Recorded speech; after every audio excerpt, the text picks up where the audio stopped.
কুমিল্লার লালমাইয়ত রেললাইন নতুন উদ্ধার করা হইল ইসলামী ব্যাংকর চাকরিচ্যুত এক কর্মকর্তার মরদেহ। ইয়েন কি শুধু দুর্ঘটনা নাকি পরিকল্পিত হত্যাকাণ্ড? পটিয়ার বাসিন্দা আব্দুল আজিজের মৃত্যুরে ঘিরে এখন তৈরি হই নানান রহস্য। নিহত পরিবারের দাবি তারে কুপায়নে ট্রেন নতুন ফালাই দিয়ে হত্যা করাই। নিহত আব্দুল আজিজ চট্টগ্রামের পটিয়া উপজেলার খন্ডা ইউনিয়নের ওয়াহিদুরপাড়া গ্রামের আব্দুল আলমর ফোয়া। দীর্ঘদিন ইসলামী ব্যাংক বাংলাদেশ লিমিটেডের পরেও কর্মরত আছে। সর্বশেষ দায়িত্ব পালন করতে আছিল সিলেট জোনের এডমিন হিসাবে। তবে সম্প্রতি ব্যাংকের ৫,৫০০ কর্মকর্তার পরে গত ২৮ সেপ্টেম্বর তারেও চাকরিচ্যুত করা হয়। পরিবার সূত্রে জানা গিয়ে বিশিতবার বিএলএ ডাহাতুন ট্রেনের টিকিট হারিয়ে নিজ বাড়ি ফটিয়ার উদ্দেশ্যে রওনা দিত আছিল আজিজ, কিন্তু বাড়ি ফিরন আর নোয়েল তার। শুক্রবার ফজরত কুমিল্লার লালমাই রেলওয়ে স্টেশন এলাকাত পাওয়া যায় তার ক্ষতবিক্ষত মৃতদেহ।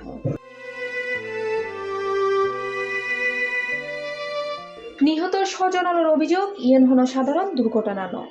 নিহতর চাচাতো ভাই রাজু গণমাধ্যমরে জানাই আজিজুর শরীরত জখমর চিহ্ন দেখি তারা নিশ্চিত হয় যে দুর্বৃত্ত হলে তারা কোপাই এনে চলন্ত ট্রেনতুন নিচে ফেলাই দিয়ে।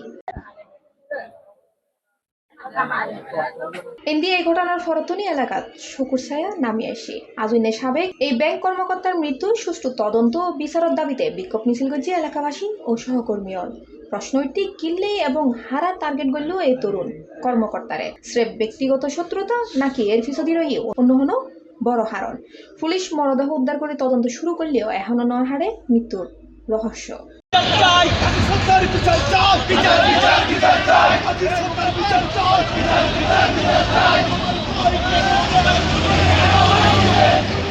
প্রকৃত সত্য উদ্ঘাটন এবং দোষী হলরা দৃষ্টান্তমূলক শাস্তির দাবি করে পরিবারের স্বজন।